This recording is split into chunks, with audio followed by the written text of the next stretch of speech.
capítulo 3, versículo 9.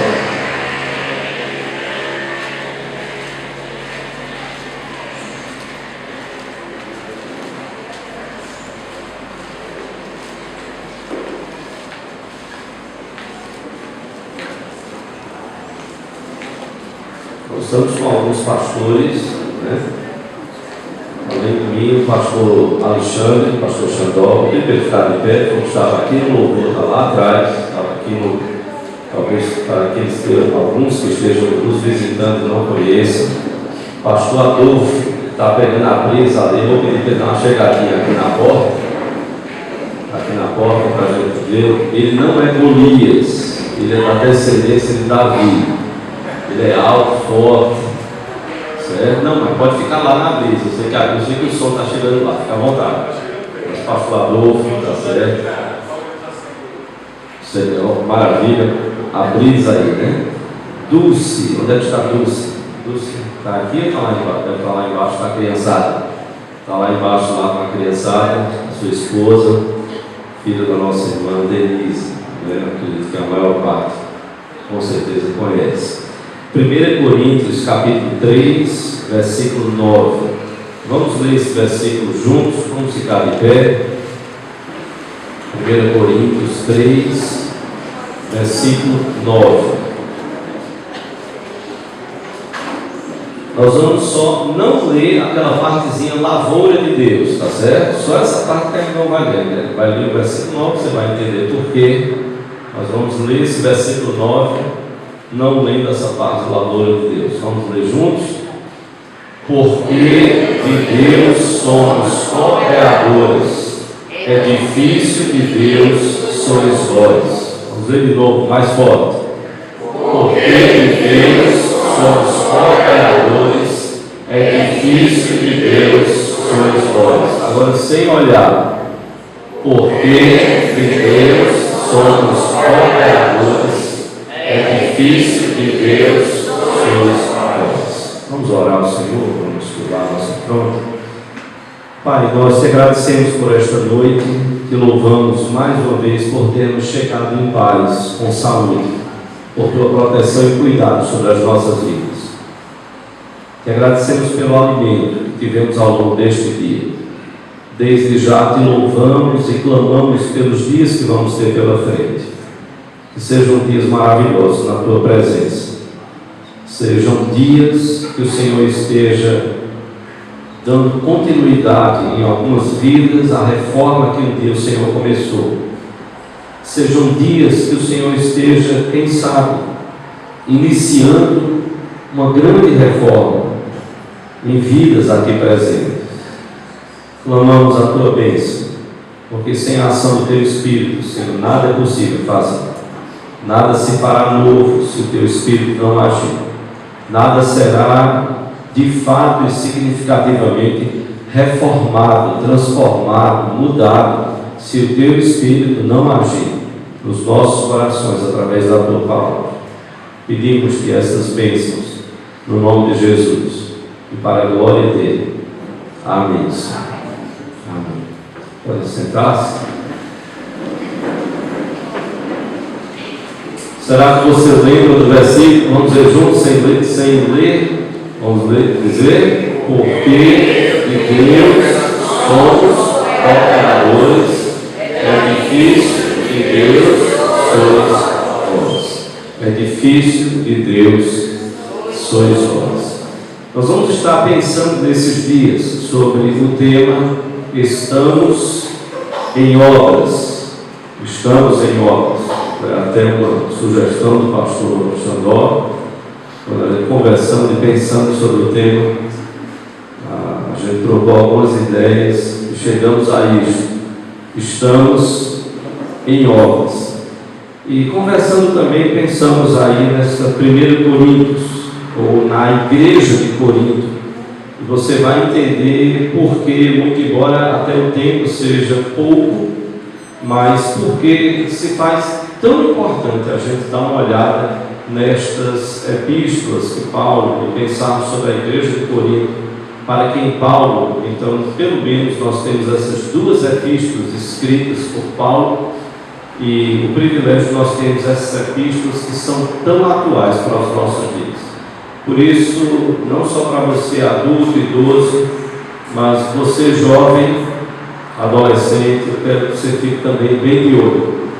Nós estamos tendo muitos problemas, muitos, não são poucos, na juventude, na adolescência, e quando você começar a se deparar com algumas áreas e algumas reformas que Deus quer fazer na nossa vida e como igreja, e eu quero aqui particularizar bem, é minha vida, é você parar e dizer: Senhor, é para mim, a partir de mim, Senhor, é para a minha família, a partir da minha família, Senhor, é para a igreja que eu participo, que eu frequento.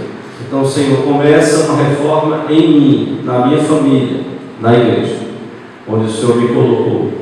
E aí a gente vê como a igreja de Corinto é um desafio para nós hoje. Talvez você vai se encontrar nela. Nós estamos passando crises terríveis e não são só problemas na encruzilhada.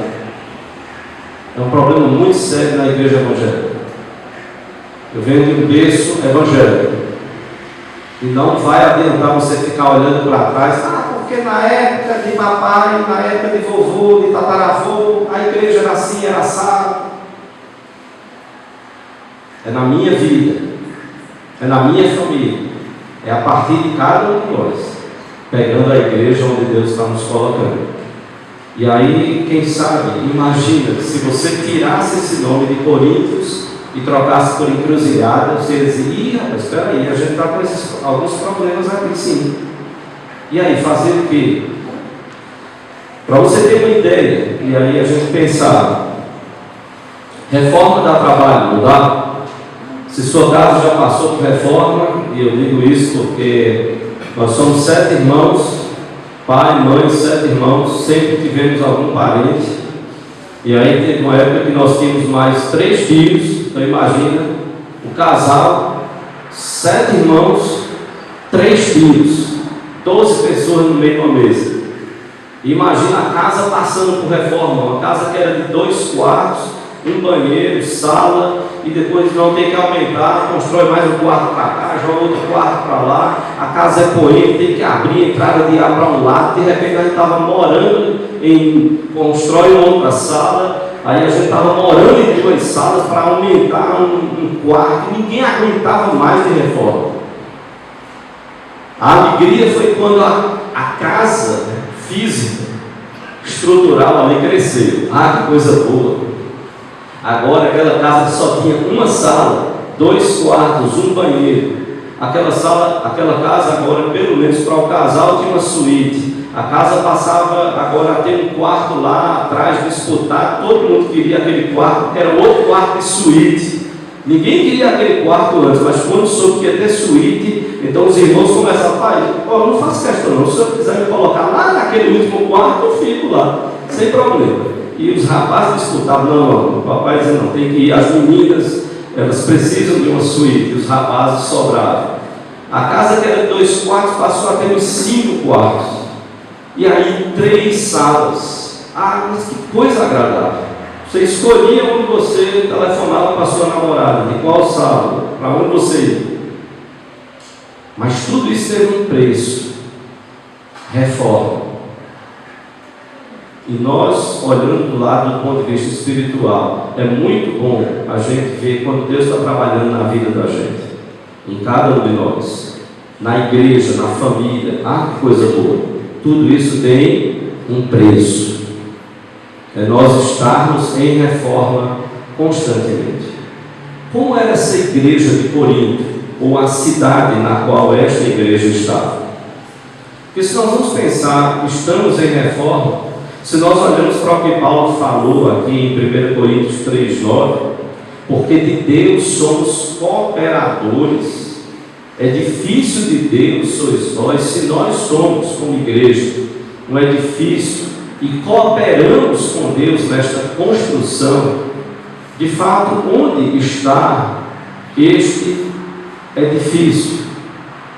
E como está o edifício? Como é que está o edifício da sua vida? Como é que você está sendo edificado? Como é que a sua família está sendo edificada?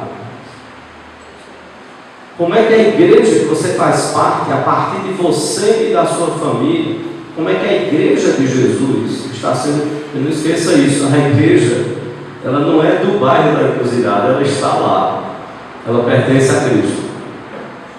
Então não esqueça esse detalhe. A igreja não é minha, não é sua, não é possessividade nossa. A igreja é de Cristo, daquele que é o cabeça, que morreu por ela. Como é que essa igreja está sendo edificada? Nós estávamos com uma reunião de professores do Brasil todo, de seminários presbiterianos, e eu fiquei pasmo, porque a gente estava de frente para um restaurante bem famoso lá, a família Mancini. Estávamos no hotel, e do nosso hotel nós vimos um prédio horrível na frente. O hotel era agradável, antigo, mas bem agradável, confortável, mas a nossa janela dava uma vista para um prédio horrível, acabado, destruído, invadido. E depois, conversando com alguns trabalhadores lá no hotel, eles disseram: isso aí está rolando há anos, querem tirar esse pessoal. Isso é uma confusão tão grande que eu não imagino. E aí isso me vem à lembrança. Como é que está a edificação das nossas vidas? Como é que as pessoas vão olhar para a igreja que nós fazemos parte? Como um edifício agradável, mesmo que seja antigo, mas confortável, que você tem prazer de estar, é o hotel onde nós estamos. Ou eles vão olhar para a igreja de Jesus como aquele edifício acabado, destruído, invadido, que ninguém, pelo menos de fora, que tenha condição de estar em algo melhor, vai querer estar no lugar daquele. Nós estamos cercados por problemas, dificuldades, lutas, como igreja de Jesus neste mundo. A igreja de Corinto, ela também estava. A cidade de Corinto, ela foi uma cidade muito importante. Mais ou menos 330 anos antes de Cristo. E você que está estudando história, que estudou aí para o vestibular, naturalmente já ouviu falar sobre Alexandre o Grande e tantos outros. Essa cidade foi usada por Alexandre o Grande 3 séculos e meio antes de Cristo, como um centro comercial e turístico. Em 146 a.C., ou seja, pouco mais de menos um pouco de 200 anos depois de Alexandre o Grande ter usado essa cidade de Corinto como centro comercial e turístico. A cidade de Corinto, ela se rebelou contra o Império Romano e o exército romano destruiu a cidade de Corinto. Por que é que eu estou dizendo isso? É porque 100 anos depois, 44 antes de Cristo, essa cidade foi reedificada. Vamos falar de reforma. E vamos pensar que como igreja nós somos edifício de Deus. Quando Paulo chega para a igreja e diz: porque de Deus somos cooperadores, edifício de Deus sois vós. Essa igreja sabia o que era construção. Essa igreja tinha no sangue, na história do povo de Corinto, que a cidade tinha sido destruída. 100 anos depois, esta cidade foi reedificada pelo imperador Júlio César. Essa cidade prosperou, das ruínas saiu para a fama. Prosperou muito, atraiu pessoas de condição social, econômica, cultural, religiosa diferentes. Vários oficiais romanos de Roma, naturalmente, foram morar lá, civis e militares, ex-soldados, ex-escravos, agora livres de Roma, foram morar na cidade de Corinto. Mercadores, artesãos, artistas, filósofos, mestres. E por que eu estou dizendo tudo isso? É porque é uma cidade como Recife, com lutas, com pessoas de condição de vida muito diferente.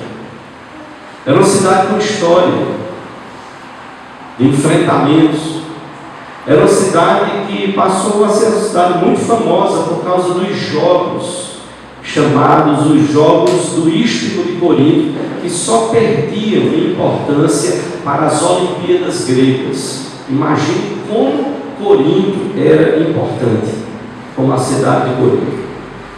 E por isso ela passou a ter fama internacional.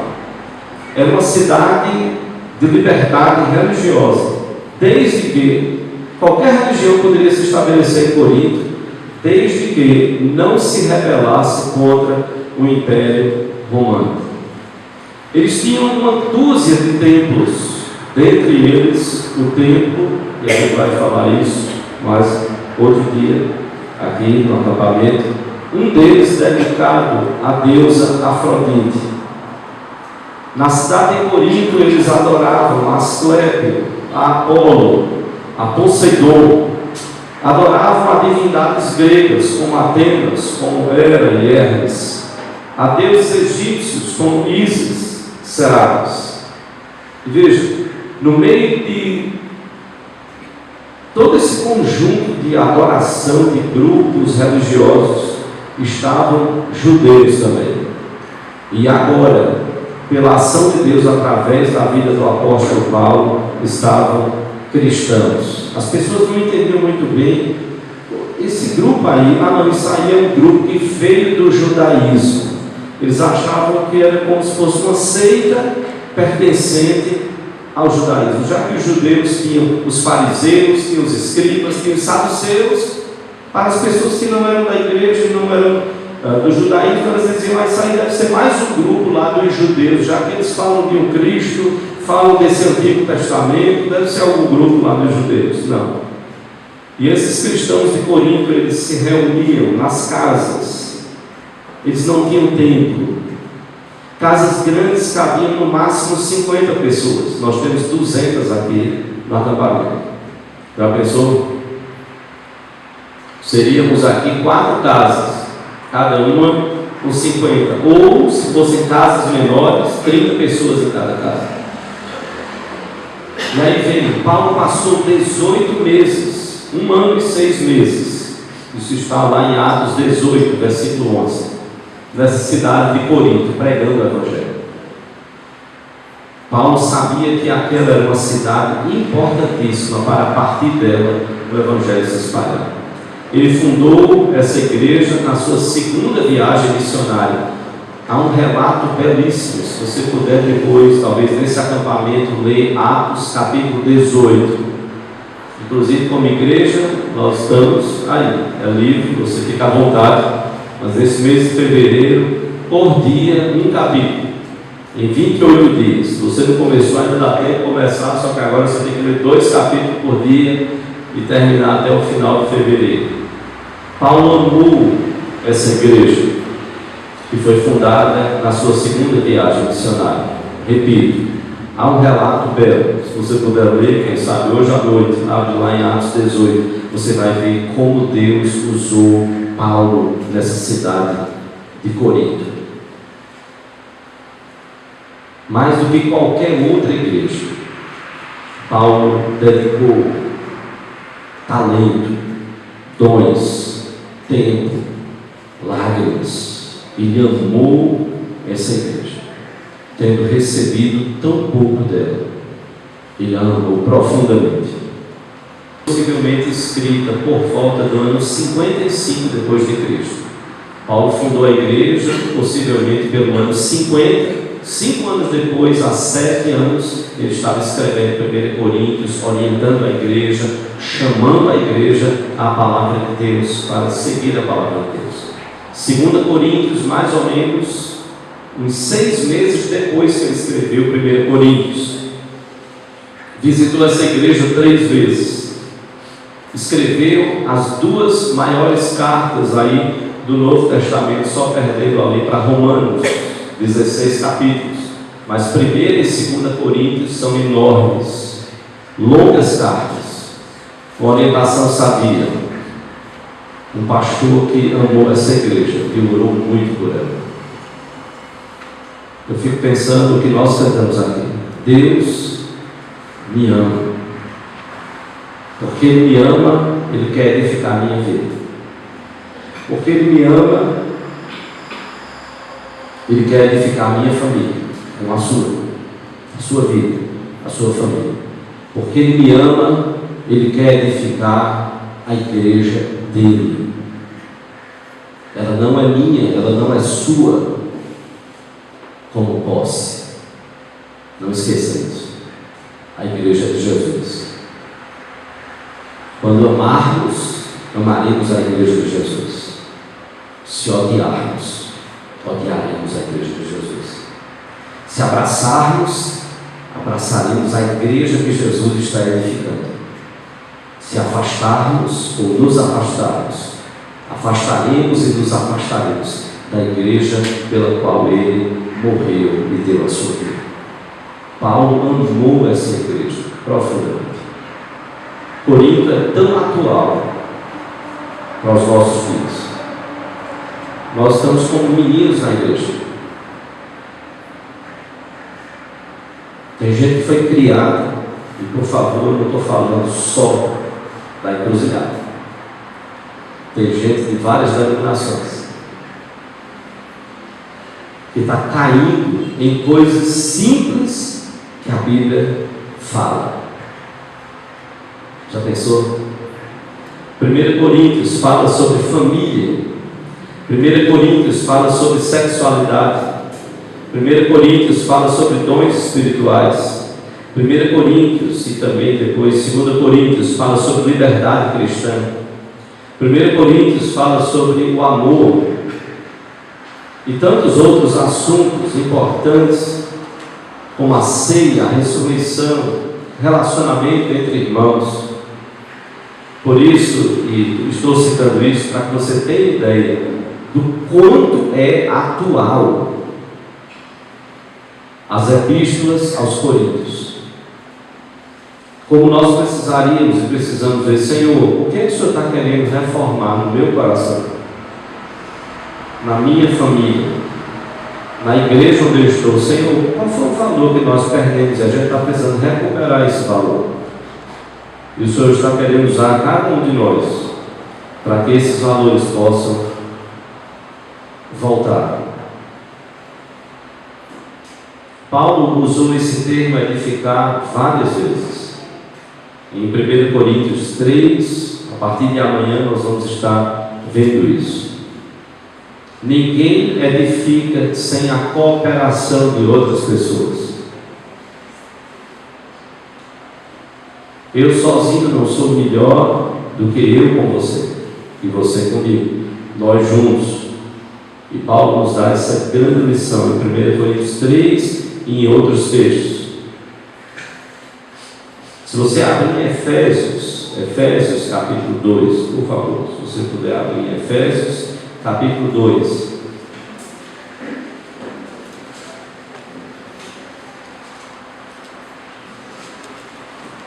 A partir do versículo 19.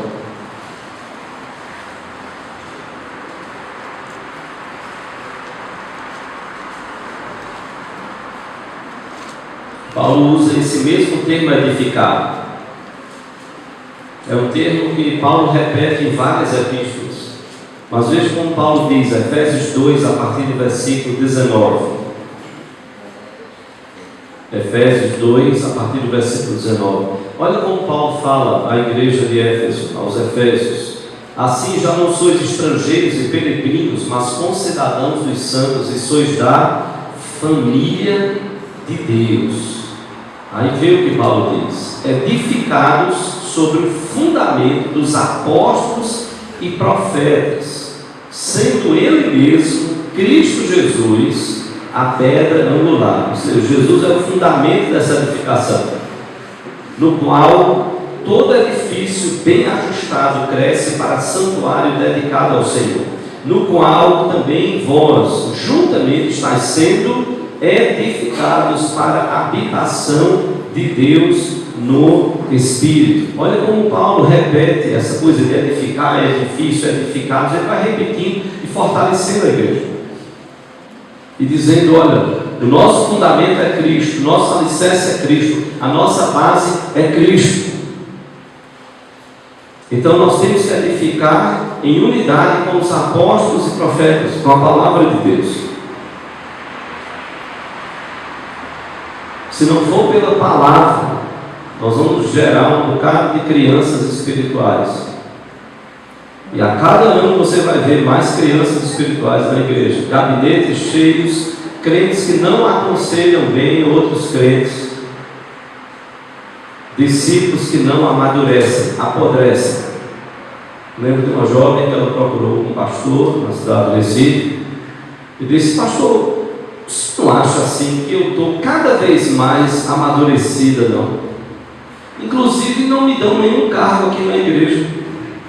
E ela começou a se vangloriar tanto, a falar tanta coisa. E eu conheci o pastor e disse: eu fiquei calado. Horrível. Ainda bem que ela falou para mim, não foi para a igreja. Horrível. Ela se vangloriava tanto, ela botava a igreja tão para baixo, que no final, a única coisa que eu consegui dizer, pelo menos naquele dia para ela parar um pouquinho e refletir, foi: eu acho que ela disse o quê, pastor? Eu estou amadurecida. Eu disse: não, você está apodrecida. Apodrecida.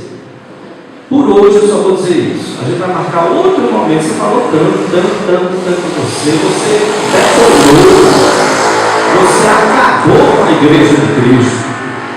Só tem você, parece, nessa igreja. Então, por enquanto, o que eu tenho a dizer para você: você está apodrecido. Agora a gente vai marcar outro momento para a gente conversar, para eu poder lhe mostrar o que está acontecendo. Dentro de tudo que você falou, vamos parar um pouquinho aqui, vamos pensar. Essa é a igreja de Jesus. Que coisa triste. Mas alguém que não estava amadurecendo, estava apodrecendo. Paulo disse que nós temos que ser edificados sobre os profetas e sobre os apóstolos, e esse fundamento é Cristo. A nossa maturidade tem que vir de Cristo. Paulo ainda diz mais, se você puder abrir em 1 Tessalonicenses capítulo 5, versículo 11. 1 Tessalonicenses 5, 11. Paulo fala ainda sobre esse edificar. De forma tão simples, Paulo diz, 1 Tessalonicenses 5, 11. Paulo diz: consolai-vos, pois, uns aos outros e edificai-vos reciprocamente, como também estáis fazendo. A igreja de Tessalônica era uma igreja muito exemplar.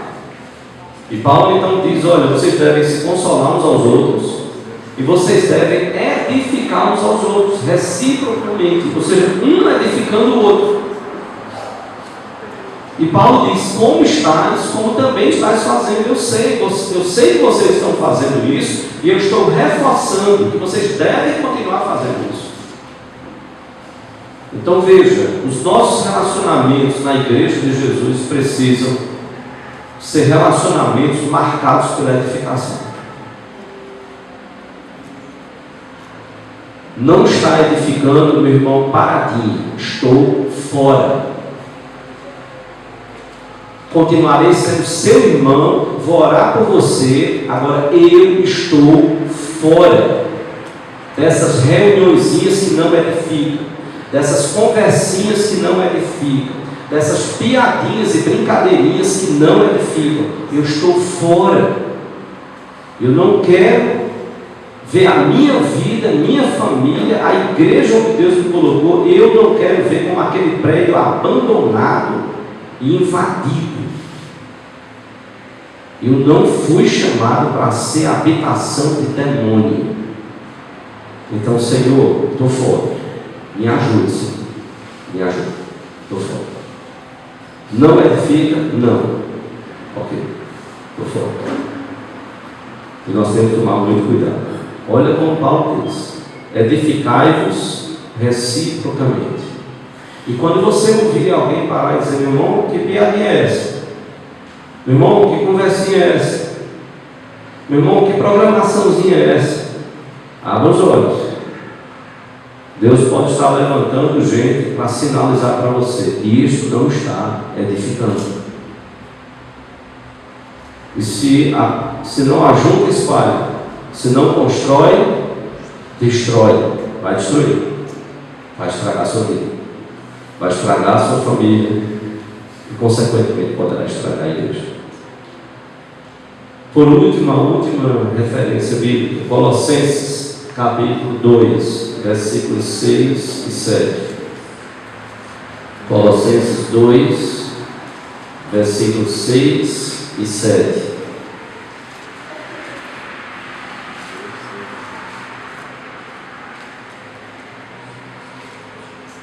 Paulo diz, Colossenses 2, 6 e 7. Ora, como recebestes a Cristo Jesus, o Senhor, assim andai nele. Observe agora. Nele radicados e edificados e confirmados na fé, tal qual como fostes instruídos, crescendo em ações de graça. Assim como recebestes a Cristo Jesus, o Senhor, assim andai nele. E em Jesus nós devemos ser radicados, em Jesus nós devemos ser edificados e confirmados na fé, assim como fomos instruídos, e nós devemos crescer em ação, em ações de graça. Nós estamos em obras. Edificar no Novo Testamento, como Paulo usou, e como vimos aí algumas referências, existem outras, como Paulo usou, refere-se ao processo de crescimento espiritual do povo de Deus. Veja como é interessante, Paulo estava o tempo todo dizendo: edificai-vos, vocês são edifícios de Deus, vocês precisam estar sendo edificados, em Cristo Jesus edificados. Agora o engraçado é que essas igrejas, elas não construíram um templo, porque eles eram perseguidos, eles não tinham autorização para construir templos. A igreja cristã só pôde construir templo a partir do século IV, só lá pelo ano 315, dali para frente, 313 com Constantino, 379, quando o imperador Teodósio decretou que todos tinham que ser cristãos do Império Romano. Constantino, que 313, que o cristianismo agora era a religião oficial do Império. Teodósio então permite a construção de templos. A igreja passou 2 séculos e meio, pelo menos, do ano 33 de Cristo até 313, quase aí, mais um pouquinho do que 2 séculos e meio, sem construir templos. Então, por que essa palavra é edificar? É porque são vidas. Não vai adiantar você sair espalhando e construindo um monte de templos cujas vidas que estão lá não são edificadas. Edificar é tratar do crescimento espiritual do povo de Deus. Não esqueça isso. A igreja não podia construir templos. E a igreja foi chamada a edificar. Edificar. Essa igreja está sendo edificada, espalhada sobre a face da terra. Lá no bairro da Encruzilhada, lá em Olinda, lá em Maranguape, aqui em Gravatá, em vários lugares do mundo, essa igreja está sendo edificada. Um dia nós vamos estar diante do Senhor dessa igreja. A minha pergunta para o seu coração é: o que você fez por essa igreja? O que você fez? A minha pergunta continua. E você poderia dizer assim: eu já fiz muito. Certo? O que é que você está fazendo por essa igreja? O que é que você está fazendo por essa igreja? Pergunta a ela: o que você será capaz de fazer por essa igreja?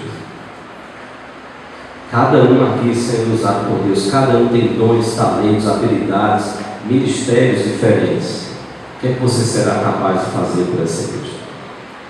E nós estamos vendo aí, o acampamento está acontecendo, não é por causa dos pastores. Os pastores têm a sua função no corpo. É porque é corpo. É porque cada um vai se encontrando, dizendo: aqui, Senhor, essa aqui é a minha área, aqui, isso aqui eu faço com paixão, com prazer, com amor, aqui eu entendo que o Senhor me chamou para servir. Vai lá, cada um encontrando o seu lugar.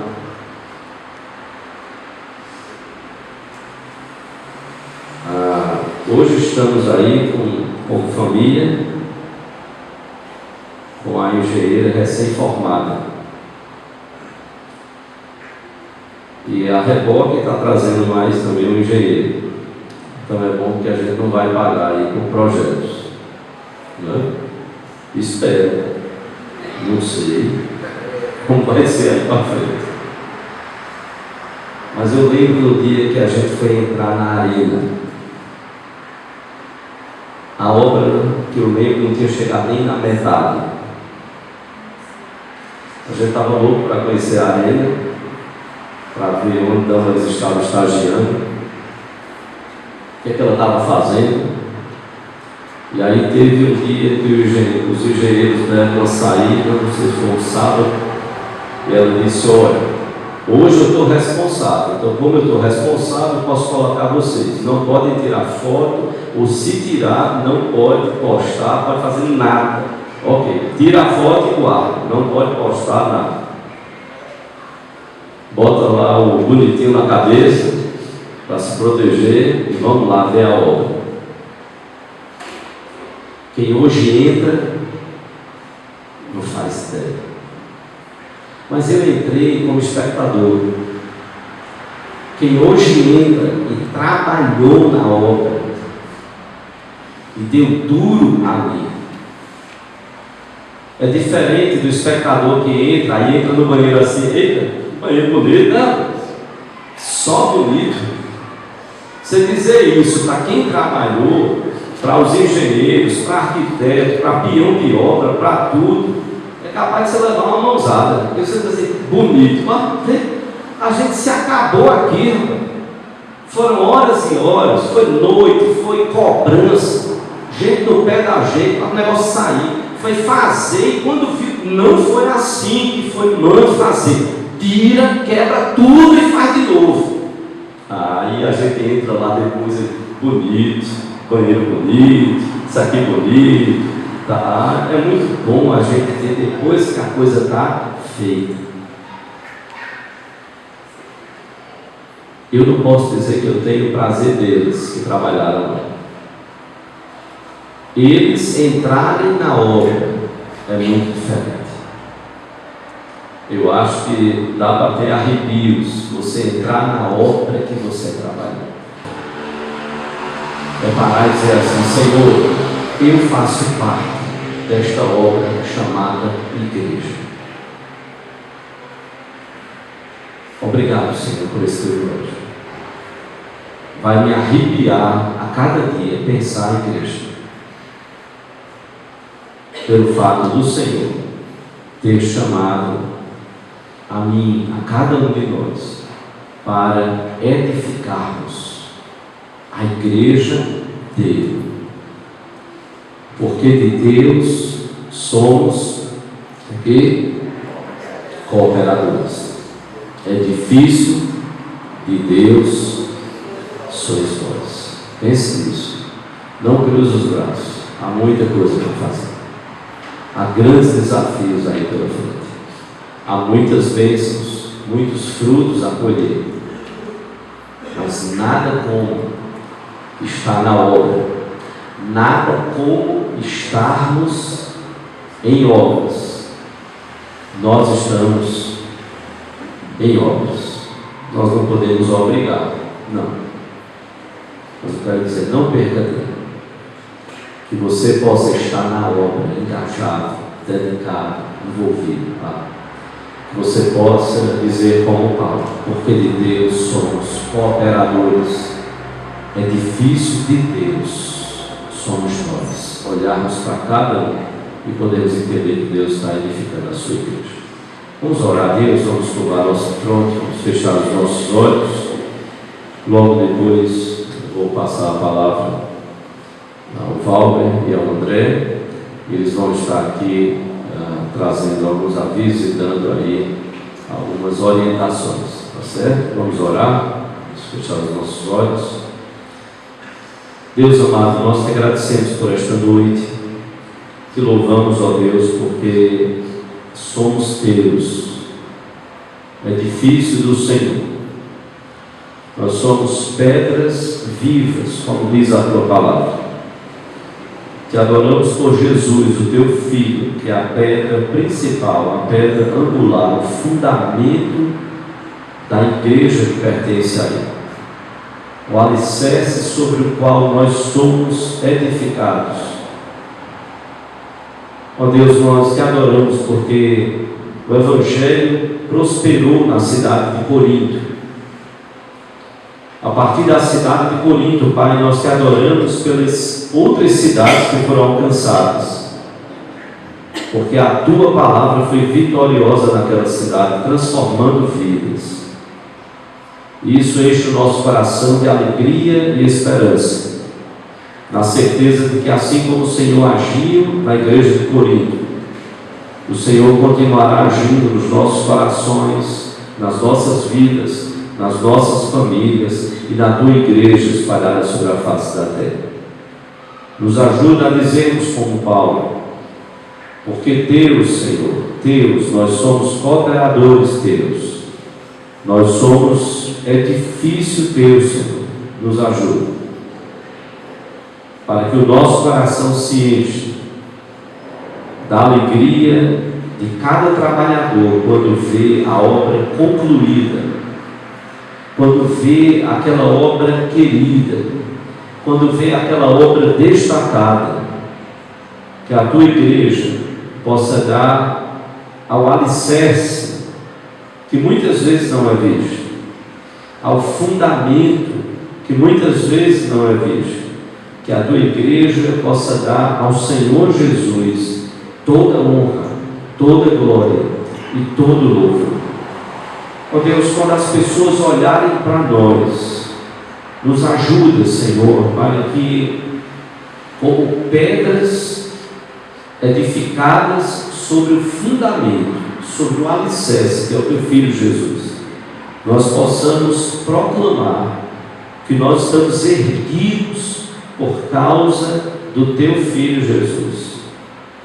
Tu nos amaste, nos ajuda a te amar, de tal forma que possamos dedicar as nossas vidas até o dia em que o Senhor venha buscar este edifício para estarmos juntos contigo para todo sempre, nos céus, na tua presença, na eternidade. Nos abençoa neste acampamento.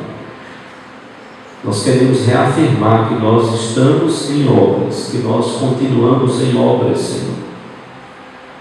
Trabalha nas nossas vidas. Há coisas que precisam mudar, Senhor, tu sabes, cada coração. Há coisas que precisam ser reforçadas. Há coisas que, como em qualquer construção, precisam ser destruídas e refeitas, conforme a tua direção. Por isso clamamos a tua bênção, porque por nós mesmos nós não podemos fazer. Nós te oramos assim, em nome do teu Filho Jesus, hoje e agora e para todos sempre. Amém.